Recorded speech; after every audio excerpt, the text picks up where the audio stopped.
Isaïe chapitre 59, à partir du verset 1. Non. Puis je veux donner un message qui, pour ma part, va nous aider à progresser encore dans notre vie chrétienne. À répondre à certaines questions qu'on se donne. Comme les enfants d'Israël en ce temps. Ce n'est pas parce que Dieu ne veut pas combattre à tes côtés la vie que tu combats. C'est pas ça. Les petits frères de papa.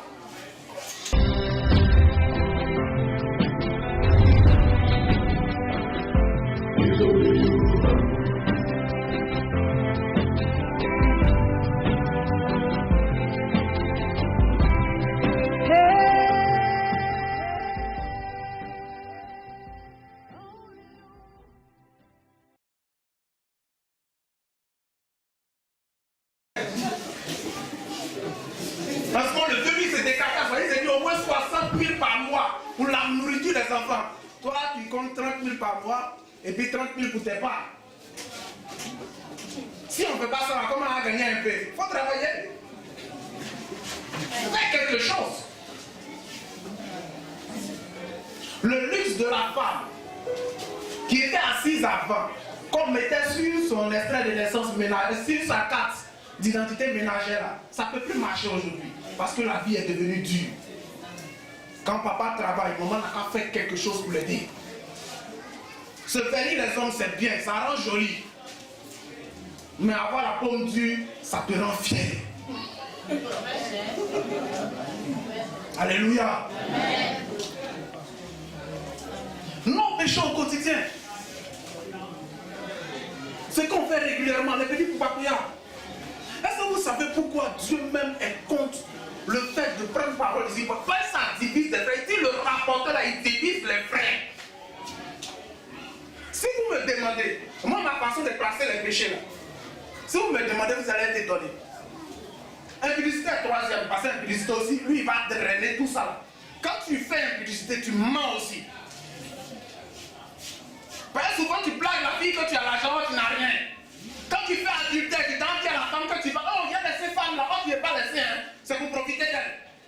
Donc c'est pourquoi souvent, quand les gens disent que l'impudicité ou l'adultère, le péché sexuel est mauvais, très mauvais, c'est pas faux, parce qu'il attire beaucoup de péchés autour. Ça attire convoitise. Ça amène la division. Et puis lui, ses fruits peuvent avoir d'autres conséquences. Parce que si tu es enceinte enfant des gens, tu peux dire que tu ne prends plus, n'est-ce pas? Ok, tu ne prends plus l'enfant qui n'est là, qui l'éduque. C'est un potentiel danger qui est là. Vous ne savez pas. Voilà pourquoi pour l'impudicité, on est trop dur là-dessus. En fait, quand on est dur sur l'impudicité pour toi, c'est comme on est dur sur un drogué pour la drogue.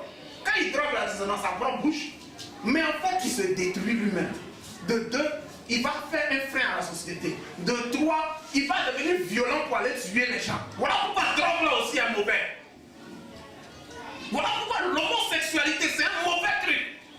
Parce que c'est le péché le plus égoïste. Tu dis c'est pour ton plaisir, je suis d'accord. Mais si toi-même ton papa et puis ta maman étaient des homosexuels, tu vas naître comment? Et aujourd'hui la conscience même des Africains veut l'accepter comme ça vient de chez les Blancs. Vous aussi. On parle de ces personnes qui dans la cour, dans leur maison, non, dans la cour, quand tu parles d'elle et puis on dit ton pasteur est arrivé, on regarde ton pasteur, souvent même tu sens que ton fidèle qui est là s'entend pas les gens de la cour. Il y a une jour aussi ma fille visitait, et puis sa voisine a dit, ah, donc tu vas à l'église, ça me plaît tout dit. Hein, tu vas à l'église. Donc, Esaïe va schématiser les péchés, il dit, en fait, voilà notre problème. Ce qui est du quotidien. Non, n'attendez pas que ce soit impudicité pour que ce soit péché. Même quand tu es dans le groupe de l'église, la Bible dit celui qui fait l'œuvre de Dieu avec négligence, ça c'est péché.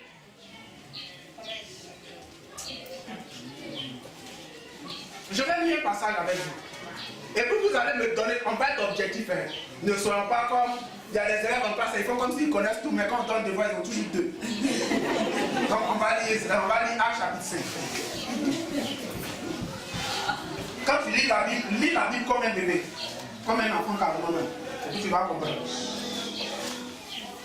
Et Actes chapitre 5 dit, mais un homme nommé Ananias avec Saphira, sa femme, vendit une propriété et retint une partie du prix. Sa femme, le sachant, puis il rapporta le reste et le déposa aux pieds des apôtres. Attends. La propriété qu'ils ont vendue à c'était pour qui? C'est pour eux-mêmes, non? Donc l'argent qui sort de ça, c'est pour qui? Aïe. Je ne peux pas comprendre. Pourquoi la Bible peut en parler maintenant? Et puis ce qui me plaît dans cette heure-là, ils ont aujourd'hui, non. Souvent, je vais donner leur nom là, les gens, ben, Ananias, ça sort bien quoi. Saphira. Mais si tu donnes ça, ils vont dire, les enfants vont souffrir à l'époque, mais rien. Verset 3. Pierre lui dit, Ananias, pourquoi Satan a-t-il rempli ton cœur au point que tu mentes au Saint-Esprit et que tu aies retenu une partie du prix du champ? C'est son argent, non? Non, regardez-moi bien. C'est son argent ou bien c'est pas son argent? On l'a forcé à promettre à Dieu. Je vous explique le contexte. Quand les Israélites, les premiers Israélites vont croire en Jésus et que d'autres personnes vont commencer à croire en Jésus, ils vont se mettre en communauté parce que pour eux, Jésus, quand il a dit je reviens bientôt, ils ont compris ça au premier degré. C'est tout de suite quelqu'un.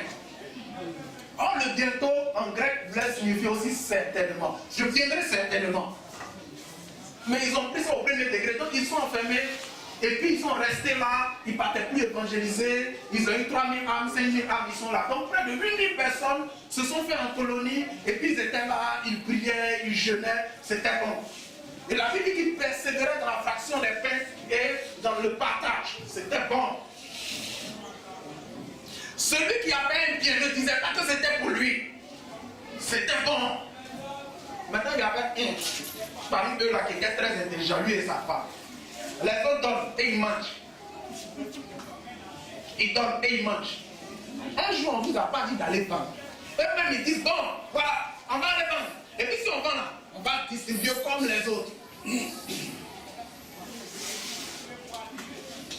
Le premier degré de ce péché ici, ce qu'on peut signifier comme péché ici, c'est quoi la même? L'égoïsme. Il pense qu'à lui-même. Égoïsme, là, ça fait mal à qui? Mais Dieu voit ça comme péché. Et puis même quand vous êtes dans le couple, qu'il y a un qui est égoïste, qui ne pense qu'à son propre plaisir, il fait du mal à l'autre. Quand vous êtes dans une église, ou quand vous dites non, on va faire telle chose, tant que lui seul se la respecte, il est capable de faire blocage. C'est un égoïste. Le jour où on doit faire quelque chose chez les autres, il trouve toujours des détails à dire. Mais quand c'est chez lui, c'est là c'est bon. Égoïste. Donc c'est ce qu'on fait sans le savoir, sinon ça c'est des trucs qu'on ne voit pas. C'est impudicité, vous avez vu comme grand péché, non? Dieu va tuer quelqu'un à cause de l'égoïsme. Là. 2. Il va mentir au Saint-Esprit. Ah bon? On parle des gens au cours de baptême ici. On dit, est-ce que tu es un gars? Non, non, non, non, non. On fait non, non, non, non, non, non, non, non, non, non. Non, pasteur, moi, et puis il y a des gens qui jurent, tu crois qu'ils ont dormi à côté de Jésus même. Ok. Il ne dit pas pourquoi tu as menti à qui? Il dit pourquoi tu as menti au Saint-Esprit. Saint-Esprit, là-bas, tu ne le vois pas, mais c'est ça qui est le problème dans l'affaire de monsieur. Là. Tu ne le vois pas, mais lui, il te voit. Donc, au moment, il y a un passage qui m'a toujours effrayé. Je serai avec vous jusqu'à la fin des temps. Donc, tu es toujours avec nous, non? Donc, quand tu es en train de voler, il est. Quand tu commets l'impudicité, il est. Quand tu t'assois dans le maquis, croyant que tu te caches devant le pasteur, il est.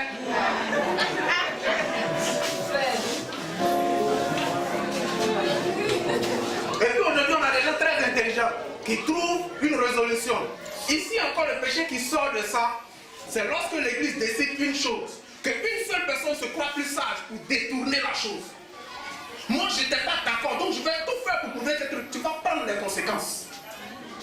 Ici, après là, chacun a eu des propriétés. Est-ce qu'aujourd'hui Dieu va frapper quelqu'un parce qu'il a vendu sa voiture et puis il a pris l'argent pour lui seul? Dieu va pas te frapper. Hein? Mais le jour où on va décider ensemble ici, que tous les biens qu'on a là, ça n'a qu'à venir ici, on va partager là. Et puis un ce jour le plus intelligent, c'est lui qui va prendre les conséquences. Amusez-vous. Vous croyez que la réunion des chrétiens baptisés là, c'est quelque chose de simple? Vous croyez que c'est quelque chose de simple? C'est pas quelque chose de simple. Il dit ce que vous lirez, le vous là, c'est pas un vous de respect, c'est pas un vous de majesté, c'est un vous de pluriel qui définit plusieurs personnes. Donc il dit ce que beaucoup de personnes vont décider en son nom. Si vous liez ça sur la terre, ça sera lié dans les cieux. C'est-à-dire, si vous avez décidé quelque chose, Dieu accepte ça ici. Si vous voulez, un chrétien n'a qu'à échouer chaque fois. Prenons-le en réunion des chrétiens baptisés, faisons-le asseoir et puis on peut imposer les mêmes tous. De même que le gars va devenir quelqu'un de très phénoménal parmi nous ici. Amusez-vous avec les prérogatives de l'église. Vous croyez que Dieu a donné des choses comme ça? On a décidé, nous tous ici, j'ai dit on doit être là, non? Est-ce que c'est quelqu'un qui a forcé quelqu'un? Oh, quelqu'un est en train de dire, il est en train de devenir dur ici. Il est en train de devenir trop dur. Mais vous aussi, frérot.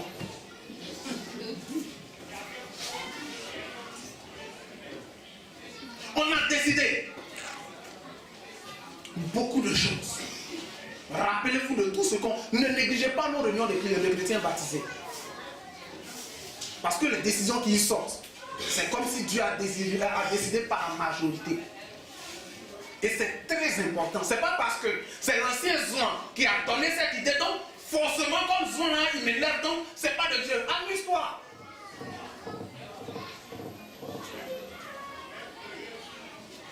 L'autre chose, ça ressemble à ceux qui promettent la dîme à Dieu et qui jouent avec. C'est ton propre argent, hein? C'est ton argent. Hein? C'est ton argent. Quand tu travailles, tu coules sur la pasteur n'est pas élevé. Et puis il y a des gens même qui vont jusqu'à dire que le pasteur, c'est un chômeur payé. C'est un gros paresseux. Qu'est-ce qu'il fait de bon? Il va chez les gens un à un. Nous tous on peut être pasteur. Il y a des gens, même s'ils ne disent pas, c'est lié dans leur tête, dans leur façon de réfléchir, dans leur façon de se comporter. De telle sorte que s'il doit donner même 200 000 à un pasteur, ça le brûle quoi.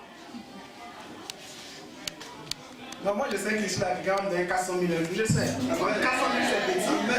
Je sais qu'il a sorti en voiture. Par exemple, c'est ici, il a sorti ça. Il y a un docteur dans mon église. Hein? Il y a un docteur dans mon église. Vous avez un docteur Bini. On peut compter sur ça. Il n'y a pas Peugeot, hein? Il y a un Range Rover. Peugeot qui roule et puis ça fait. Non, Range Rover, quand tu roules là, tu es comme ça, bien lourd dedans. Et quand vous avez votre argent, mon oncle Kwaku dont je parle généralement, qui est pour moi, c'est mon père. Pourquoi je dis c'est mon père, puis après je dis c'est mon oncle? C'est le grand frère de mon papa. Quand nous, notre père est décédé, il a récupéré les orphelins de mon papa. Donc les 3 enfants de son papa. Quelqu'un qu'on l'appelle comment? Mon papa, non? Et il disait que lui, il a remarqué une chose, la dîme là, c'est comme une malédiction dans l'argent du chrétien. Pour le panier, il paye ça d'une autre manière. Il paye ça chez les féticheurs, chez les copines et compagnie. Mais pour nous là, c'est dans la maladie que tu vas payer. Il dit, il a toujours remarqué que quand il n'enlevait pas la dîme, son salaire de professeur agrégé de l'État, ça finit, on dirait, bon maïs dans la bouche. S'il vient ici, posez-lui la question sur la dîme. Vous allez avoir peur de ne pas payer votre dîme. Et comme on a été éduqué par ce gars-là, je fais tout. En tant que pasteur même, je paye ma dîme régulièrement. Si j'ai sauté un mois, je double pour ses actes. Et qu'il est répréhensif, quand on commence à parler, le parent même n'est pas capable d'aller dire à son enfant, tu as mal fait. Dites-nous, laissez-le, c'est un enfant. C'est comme ça on dit non? Maintenant qu'il fait qu'on doit le mettre sous discipline, bien le punir, on dit, ah, est-ce que les autres n'ont pas fait ça aussi? J'ai regardé une scène dans la Bible qui m'a beaucoup effrayé. Un prophète nommé Élisée. Élisée, c'est un prophète de Dieu, oui ou non? Puissant comme tout, il a fait le double des miracles d'Élie. Quelqu'un, une fille est morte, il se couche sur elle. Quand il se relève, elle se relève aussi. Femme stérile, il prie. Il a fait des miracles. Élisée est mort. Son corps était dans tombe. Dans par exemple, chez eux, c'était dans des grottes. Maintenant, pendant les temps de guerre, on ne peut pas creuser pour beaucoup de grottes. Donc on ouvre les anciennes tombes et puis on jette les cadavres là-bas. Ils ont pris des cadavres qu'ils voulaient enterrer, mettre dans la grotte. Et puis les soldats venaient. Les Israélites ont pris le cadavre et ils ont jeté ça, touché ossements, mort du gars. Le mort s'est relevé. Donc même ses os étaient contaminés par l'onction. C'est pourquoi Dieu a caché le corps de Moïse. Parce que son corps était contaminé par l'onction. Les gens pouvaient prendre pour faire des reliques, des petits charrettes. Ok. Cet homme, grand prophète, il a amour, il n'est pas amour. Amour. Il quitte dans un moment de prière. Il descend, il est en train de monter une côte. Les enfants sont sortis autour de lui. Monte chaud, monte chaud. Ils ont commencé à se moquer. Il dit, il les a regardés, il les a menacés. Où c'est sorti? Ils n'ont pas dit que c'est des enfants. Mais où c'est sorti pour bouffer tous les enfants? Vous voyez quelles conséquences là? C'est vous ceux qui allez prendre. Protégez vos enfants. Et ce qui est bizarre, c'est que les conséquences là, c'est toi-même qui vas prendre encore. L'éducation d'avant, pourquoi ça ne réussit pas? Ne pas me contredire oui ou non. Avant, nous à notre temps, si le camarade de ton papa arrive, tu te fais une bêtise, tu fuis. Parce que si t'a tapé, il te frappe et qu'il t'abonne comme si c'était ton père. Mais on ne dit pas qu'on n'a pas enfant de quelqu'un comme ça, c'est mon enfant. Maintenant quand il devient bizarre, pasteur, jeûne et prière. Pourquoi il ne jeûne pas pour ça là? Il a donné conseil. C'est un conseil qui est bon, non? C'est-à-dire on va conseiller, on va conseiller. Non, je m'amuse. Il faut qu'on jeûne aussi pour ces enfants-là. Ça, c'est des péchés au quotidien. Ou toi, tu es femme. Il y a l'enfant de comment on veut même de ton mari qui est là. Mais tu ne peux pas sentir l'enfant. Ça aussi, c'est péché. Vous voulez que c'est un péché, quoi? Ou tu maltraites l'enfant. Ou tu ne cherches pas à ce que l'enfant soit transformé pour que ton nom. Attends, quelle sera la gloire? Quand on dit que non, l'enfant là, il n'est pas avec sa maman, mais il est devenu bon. Ou bien on dit que non, l'enfant là, il n'est pas avec sa maman, on savait. C'est quoi qui est plus intéressant? Que ton nom devienne bon à cause de l'enfant de ta vie, ou bien ton nom devienne mauvais. C'est ça qui est évident.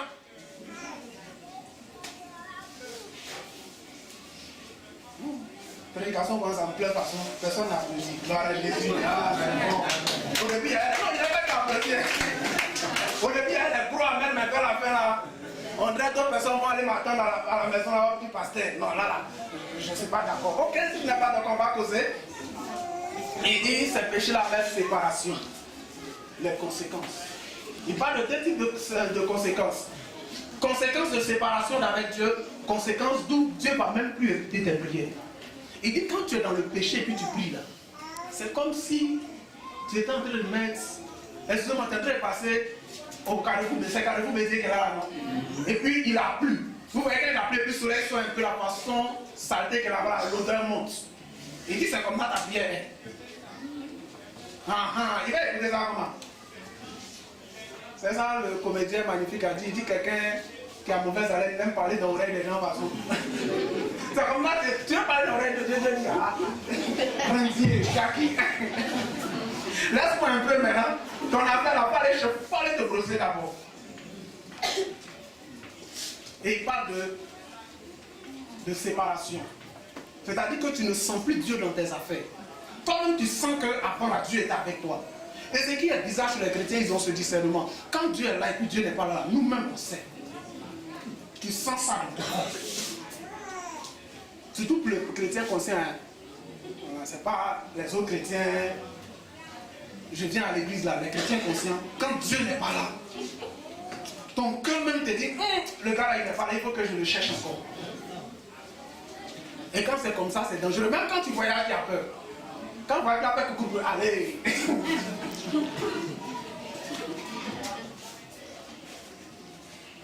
Je vais lire le reste du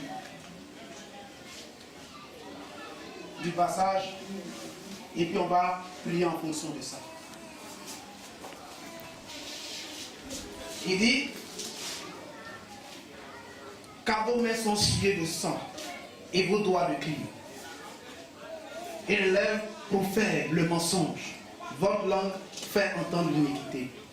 Nul ne se plie avec justice. Nul ne plaide avec droiture. Ils s'appuient sur des choses vaines et disent des faussetés. Ils conçoivent le mal et enfoncent le crime. Ils couvrent des œufs de basilic et ils tissent des toiles d'araignée. Celui qui mange les œufs meurt. Et si l'on brise un, il sort une vipère. Il parle de ceux qui ont beaucoup de ressentiments. Cette partie-là.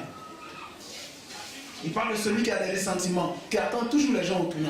Comme il m'a dit ça là, je l'attends. Donc dans ton cœur, tu es en train de couver des œufs de basilic, le serpent le plus venimeux au monde. Rancune là, il dit c'est comme œuf de basilic. Quand il parle de toile d'araignée, il parle de ceux qui aiment toujours tendre piège aux gens. On va faire comme ça, là, il va tomber dedans. On va poser question, ça, là, s'il répond comme là, ça veut dire que... Oh, si je veux dire tout ce passage, on n'en finira pas. Mais lisez ça à la maison. Il parle du péché quotidien, il parle du péché qu'on voit comme si c'est un sommet. On va abaisser la tête. Et en toi-même, tu vas demander à Dieu. Tu veux t'approcher ce qui est bon chez notre Dieu.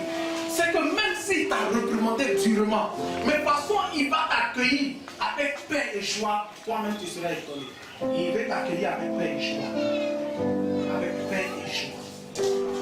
Je t'assure que ce Dieu-là est un Dieu bon aussi. Il dit, si nous confessons nos péchés, il est fidèle et juste. Prie le Seigneur maintenant.